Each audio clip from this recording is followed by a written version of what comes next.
Welcome to the Human Capital Innovations Podcast, your go-to source for personal, professional, and organizational growth and development. We hope you tune in often for all things people management, organizational development and change, organizational leadership, and social impact related. Maximize your personal and organizational potential with Human Capital Innovations Podcast.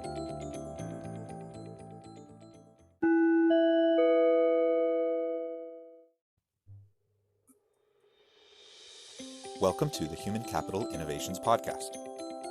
This week, I had the opportunity to be a guest on the Listen to Trends, Innovation, and Business Models podcast with Michael Thiemann. This podcast is about organizational development and human-centric business models. Many companies are reactive, and trends and changes determine their daily activities. Management in particular is more like a fire extinguisher, which only ever takes care of the biggest fire that external changes and trends trigger. So in this podcast, I'm interviewed by Michael, and we discuss why a scholar-practitioner approach is suitable, what organizational development means for organizational leaders, and how they can manage change more effectively, and ultimately why a human-focused approach is so important in today's business models.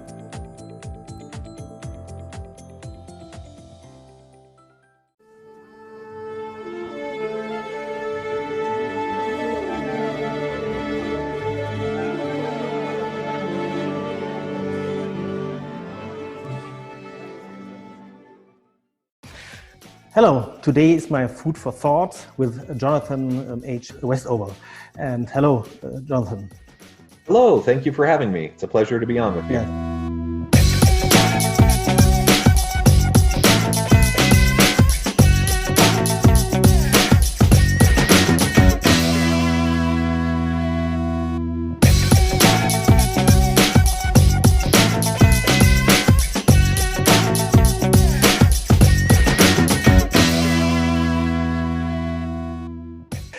Just to give my audience a quick idea who Jonathan is, Dr. Jonathan Westover is an associate professor of organizational leadership and department chair in the Woodbury School of Business, Utah Valley University, academic director of the UVU Center of Social Impact and the UVU Sim Lab, and the faculty fellow for ethics in public life, previously the associate director in the Center for the Study of Ethics. He is also an experienced organizational development HR leadership consultant with the Human Capital Innovations, LLC, with experience transforming organizations across the globe. Additionally, to give you an idea, Jonathan has published in academic journals, books in popular media like The Economist or The Wall Street Journal, just to mention a few. I hope, Jonathan, I summarized your impressive track record appropriately, but do you want to add something?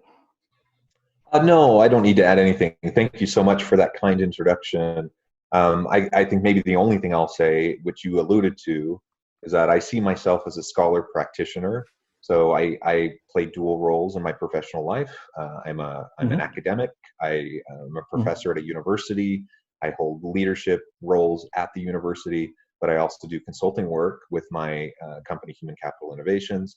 And I really feel passionately about having both roles inform the other. So as a researcher and academic, I hope that my research background will inform my consulting work. And as a consultant, I hope that I can pull that into both informing the types of questions I ask in my research, but also in how I teach my students.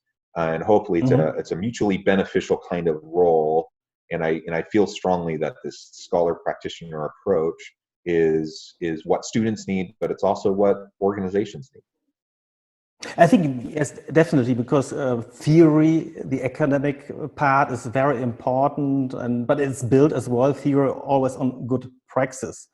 And if you can combine both, your students will benefit from it, and the companies you're consulting or you're working with, they are benefiting quite a lot of it. And the Utah Valley University, I think they're doing this approach generally, or is it only with your section of the university there? So generally, the university does have an anchor institution mindset, meaning that we see ourselves as a central hub of activity in our community to better and influence the surrounding community. And so a lot of students across the university do practical work or community engaged work, community-based research, service learning, consulting projects, those sorts of things, so that the students gain practical experience while they're going through their university studies. They're not just sitting in a classroom and reading and listening to lectures and writing papers, but they're doing real work for real organizations to develop their skill set. That's certainly something that we try to do across the university, but I think particularly in the School of Business and in my department of organizational leadership, that's the hallmark of what we do. Like every class, every professor is working with their students or trying to work with their students that way. Especially leadership means you have to practice, means you can't stand in front of a big audience and talk without practice. That's definitely something, and just consuming knowledge doesn't help. It means you have to apply it. Yeah, it's not enough.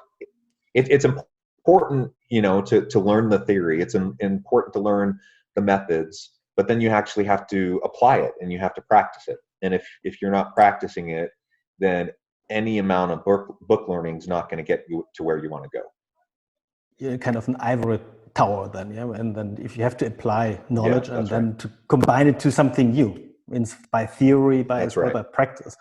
And that brings me probably to my first question, because you're having quite a long history in organization development and change management. And one thing most companies have as well, why do they need change? Why they need development over time? What is just in simple words for those who are not so firm and into this matter of change management and organizational development? Yeah, well, let me perhaps reframe the question just a little bit. I'm not so sure it's about why do organizations need change. It's simply the reality. Like, change is all around us. Change is inevitable. Change is always happening. So it's not like we choose whether or not we're going to change. We do change. We're constantly changing. Organizations are constantly changing. So the question is, how are we going to respond? Are we going to be proactive in our approach to change management and responding to the outside pressures and the internal dynamics of our organization, or are we going to simply be reactive? And if we're reactive, then we're missing out on opportunities to have a really strategic and sustainable approach to any of the types of shifts and adjustments that we're making, that all organizations have to make. It's just a fact. It's just reality. We don't get to choose not to change. I guess we could choose that, but if we choose that, we're probably going to be out of business within a couple of years. So change is inevitable. Change is always happening. The question then becomes, how do we do it effectively? Because so many people, it's probably human nature that we just tend to be resistant to change. We like the status quo. We like predictability. We like to feel like we're in control. And when things are changing around us, it can be threatening and we can start to resist. So leaders need to think through, what change strategically do they want to have happen? How are they going to approach those changes? How are they going to develop buy-in from throughout the organization? How are they going to implement the change? How are they going to sustain the change? These are all the different types of pieces and elements that leaders and their people need to be considering. And the problem is that most organizations don't do it well. Most organizations, either because they don't have the skill set and the capabilities, or because they don't have the political will, the desire, the intentionality, that they don't approach change in a productive way. And so then they just end up devolving into turmoil and having a workplace filled with strife. And that's what we're trying to avoid. We're trying to embrace positive change. We're trying to move positively and agilely into the future. so that we can be successful and have a strong, healthy environment for our people. I see that because I know by myself, most companies love this kind of equilibrium, but an equilibrium is a lie. It means everything is changing around you. You're part of a trend. And if you really want to be active, to shape the future, you have to do something. You have to really to think about what will come and how you can change that in a way I want to participate on it. Otherwise, you're just reacting, and then you're kind of play ball in a soccer match or a rugby game, and then it's not a good situation for a company, definitely. And I think that's, oh, if I can just respond to that real quick, I think that's what the vast majority of leaders and organizations end up spending most of their time doing, regardless of what their intention is. They end up just being reactionary, and they're just constantly trying to put out fires. And they end up spending almost all of their time just responding to urgent emergencies rather than doing the proactive strategic work that will reduce those numbers of emergencies and fires to be put out, and creating a more sustainable time management environment so that they can reinvest into the change efforts that they're trying to make. Because you're always late when you're reacting, because you're responding to something, but then at the same time you forget something else. And then exactly what you described, you're fire extinguisher and putting on every fire which is coming up there. Yeah? Definitely. And if you would say, what is the good plan for an organizational development? You have as management thing, you have to plan it, I guess. Yeah? And what you would say, what leaders need to know, what are your thoughts, recommendations, what leaders should avoid doing, and how should they structure organizational development? Yeah, I think when I consider organizational development, I think of what do we do to make our organizations more healthy, more efficient, more productive. And there's lots of different mechanisms and ways we can do that. We talk a lot about organizational culture. We talk about employee engagement. Talk about creativity and innovation. All of these things are byproducts of good, proactive organizational development mentality within an organization. And so if a leader wants to embrace this mindset and they want to be organizational development practitioners as part of their leadership role, they need to recognize that there's a whole range of different things that will influence the health of the organization, the efficiency, the productivity, the innovation. It's simple things. It's practices, policies, procedures. It's the way that the reward system is structured. It's the way, it's the leadership example and the workplace example that executives and leaders portray for lower level employees. It's the types of symbols and the way the work space is designed. It's all of these elements and many more that I didn't just mention that create the environment in which people do their work, and that will either reinforce or degrade the type of culture that you want to have, and the level of engagement and innovation and all these other things. And so first and foremost, a leader needs to recognize their essential role in creating and maintaining a sustainable, positive organizational environment. And they need to understand the different components. They need to map out, they need to think, take a systems perspective, and they need to map out how the different elements and components of their organization interact with each other and interconnect and relate to each other. And only if they're able to take that big picture systems approach to their organization will they really be able then to start pulling the levers of employee motivation, engagement, productivity, and all these different elements. From there, they need to then collect data. They need to talk to their people. They need to create employee buy-in. They need to involve their people in the discussions and the decision making that will happen as you're trying to develop and maintain that positive culture, that positive structure, that positive environment. And it's not really rocket science. It's hard to do, and a lot of organizations really struggle to do it well. It's not rocket science. It's the scientific method. You create you have a problem. There's some sort of a gap. You create a hypothesis about why that problem is occurring. You then gather information, collect data, see how that supports or doesn't support your hypothesis. You then look for changes that need to be made and implemented.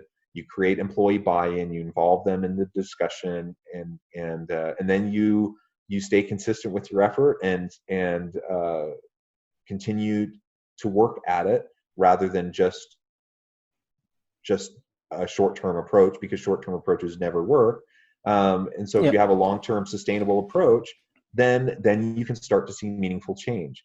It's not rocket science, but it does take a consistent commitment from leaders in the organization to see it come to fruition. And if they don't have that commitment, then even the best laid plans will end up reverting back to the status quo over time. They'll even if there's positive change in the short term, over time things will just go back to how they were.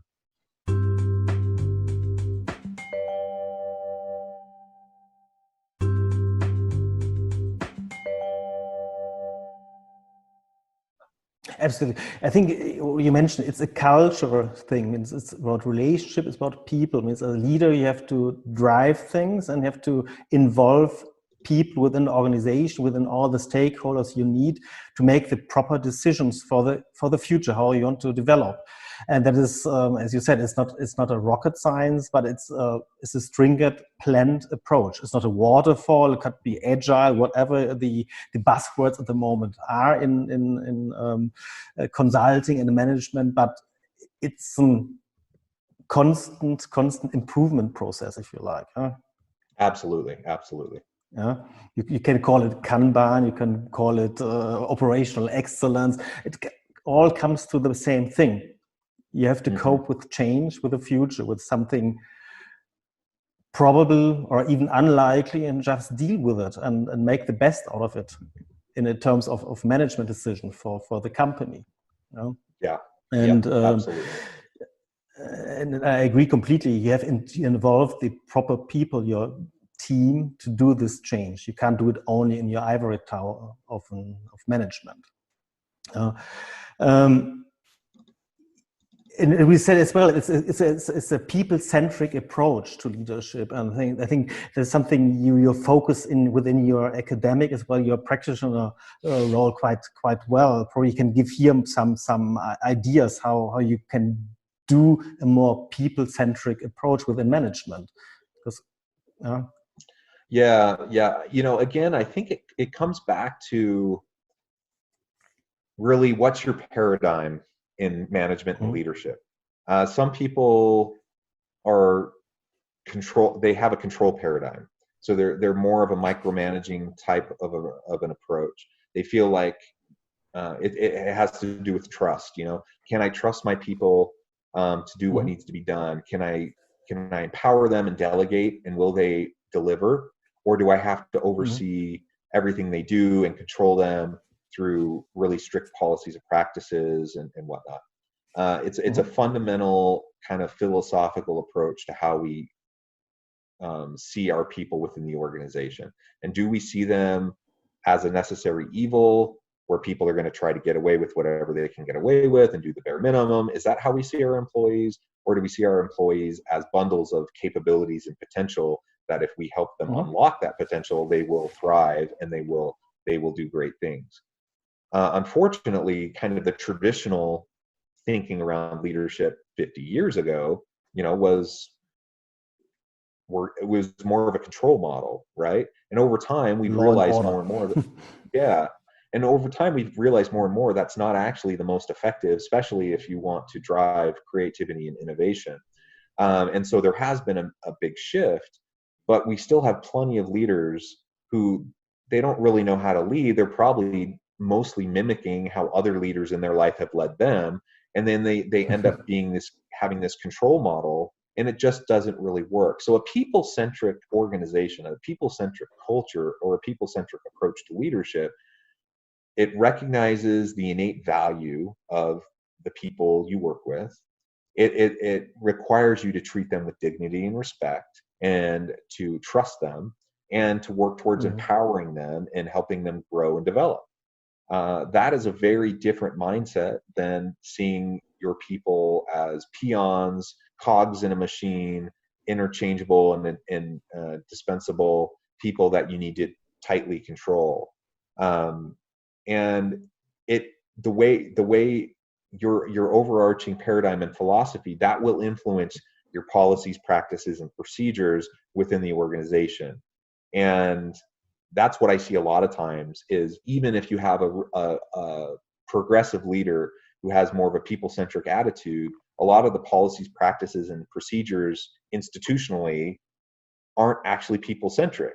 And so the leaders constantly butting their heads up against, institutional norms and policies, while trying to also empower their people. And that can be a problem. And that's where organizational development comes in, because organizational development then says, we need to better align our policy, practices, and procedures with the actual type of culture that we want to have. And hopefully that would be a people-centric approach, a people-centric culture. Yeah, plus you have to work with the people who are on board. Means if you want to change them, that takes a long time. Means you have to find a common approach with the people on board to do something good for everybody. And that's exactly what this, I agree with this people-centric approach is. And looking back in the typical production industry, that could be, if you want to mimic a kind of an algorithm, then people are only part of an algorithm, then you need this control. Means you have errors and you want to reduce these controls. But coming more to AI and automated product processes, you need more and more companies who innovate or designing more creative things which are much more people-centric at all. And this production types of companies, they're not diminished, but they are getting to a very low level. Yeah, absolutely. And therefore, the whole culture for the Western world changed dramatically. And let's see. For one last question: if you can give leaders 3 tips, what to do and what to avoid in change initiatives, what you would say? Means I know it can even go 4 or 5. Yeah. I think there's lots of pitfalls when trying to bring about a successful change initiative.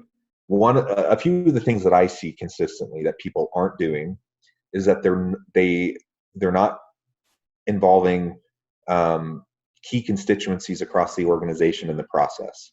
So it's not enough to have a CEO or a C-suite executive, even the whole executive team on board. Even if they all are in agreement that something needs to happen, if they're just sending out an edict from their office, from the corporate office, saying this is what's going to happen, this is how it's going to happen, the chances of that being successful, no matter how much time or money they put into it, goes down dramatically, as compared to if they will involve key constituencies and key people across the organization in the discussions, in the process of designing the change initiative. So that's number one, both on the good and the bad side. Lots of organizations don't do that, and so they struggle and their change initiatives fail. The organizations that do have successful change initiatives involve their people, and not isolated chunks of people, but people across different areas of the organization. What I also see a lot of times is that they don't have an assessment plan or a sustainability plan for the change initiative. So how do you know if the change worked? How do you know if it's been successful? That requires metrics and that requires assessment. Not just a one-shot assessment, not just an employee engagement survey, though that's good, but it requires a whole systematic plan towards assessment over a period of time, so that you know if you've actually accomplished what you were trying to accomplish with the change initiative. That requires a level of commitment that a lot of organizations simply don't have, or they don't have the expertise on how to do it. So that often doesn't happen at all. And along with that, though, comes the sustainability plan. So many initiatives start out well, but they don't come to fruition because people get bored. They lose the energy. The momentum starts to dissipate. And so, change initiatives, especially the largest ones, they can take multiple years to be successful. And so even if people are energized around the change initiative for 6 months or even a year, if that's where it stops and it's not sustained momentum over a longer period of time, then people tend to revert back to the old ways of doing things, the old processes, procedures, practices, the old attitudes, all of those types of things tend to reemerge. So we have to have both an assessment plan so we know if what we're doing is working, but we also have to have a sustainability plan. How are we going to make sure that we keep people energized towards the change? How are we going to continue to build and maintain buy-in? How are we going to make sure that top leadership continues to prioritize the change in terms of the money, the time investment that has to go into it to be successful? I mean, honestly, if organizations can do those three things, the number of change initiatives that are successful would be way higher. But I was just reading an article in the Harvard Business Review just a week or two ago, and it reasserted a statistic that I'm sure you've heard and other people have probably heard thrown around in the past, but a recent study at Harvard reinforced that about 75 to 80% of change initiatives fail in organizations. Why do they fail? Well, there's a lot of reasons, but I think those three that I just mentioned are among the most important elements that often aren't happening. Yeah, I think so. Well, plus lots of change initiatives are more or less done by external consultants, and the people inside are not really completely involved. Only probably top management, and then you lack of support already. I mean, you need a common purpose, common objectives, common values you want to thrive for as a complete organization, and that can't be only the external McKinsey's, Boston consultants, whatever, who are doing this big strategy changes. And this buy-in is so difficult. That's one of the things I learned. That was an early lesson that I learned when I started doing consulting work. There was one organization that I was working with, and it was a substantial change initiative. And I'd been working with them for probably a year and a half as an external consultant. But my primary points of contact with the company were the CHRO and other C-suite executives. I had only minimal interactions with lower level management and leadership, let alone other employees. And I was excited about what we were doing. It seemed like we had leadership buy-in. We were doing really positive things. And then one day it just completely imploded. The whole thing just like blew up in my face. And the reason, not the only reason, but one of the reasons was I hadn't learned that lesson yet. I hadn't learned how vital it is to get outside of the C-suite and to get talking with people at various levels and different divisions and different areas of the organization. I'd taken for granted. I figured that because the executive leadership was behind it, that people at the lower levels would be behind it, and they simply weren't. So that's a lesson I have not forgotten. and I hope it is so easy to follow normally. Yeah, it is. Yeah. But I have exactly the same impression, no? Very often, because then the C level only wants to get the external control close to them, and you don't have the right to talk to the lower levels because they fear your day rate is much too high to talk to lower in the hierarchy. That's not good. No, it's not good, because you have to work with the people who are on board. Otherwise, you can't do the change. Yep. Jonathan, we are coming to the end of this. I enjoyed this interview very, very much. Thank you for your time and for your thoughts. Do you want to give a final statement for what you want to go for the change management should do all the world the same. Can they join you? Do you give some lessons in Utah University, Valley University, or I will give, and definitely anyway link your email and your website below, just to get in contact with you. But just for you, chance a little last remark for the audience. Yeah, well, I appreciate the invitation. It's been a real pleasure talking with you. And I would just encourage people who might be interested to look me up on my company website, which you can find at innovativehumancapital.com. Mm-hmm. You can see more about me and my team there. You can see the various services that we provide and working with organizations. And really, we start with the idea that we want to maximize the human capital potential within organizations. We have a very robust podcast where you can listen to many experts talk about various aspects of successful organizational leadership. But we also have lots of other great resources that are free to organizational leaders to utilize. And hopefully you'll see that we can add value for you. And I would love to have a conversation with anyone who's looking for help in solving some of their most complex and perplexing organizational challenges. Okay. Thank you, Jonathan. Thank you very much. Okay. Thank you very much. It's been a pleasure. Bye-bye.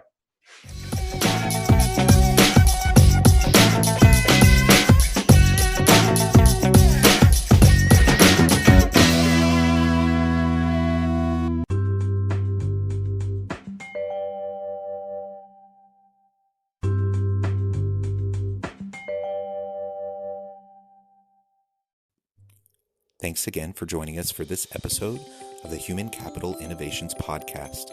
I hope you stay healthy and safe and that you have a great week.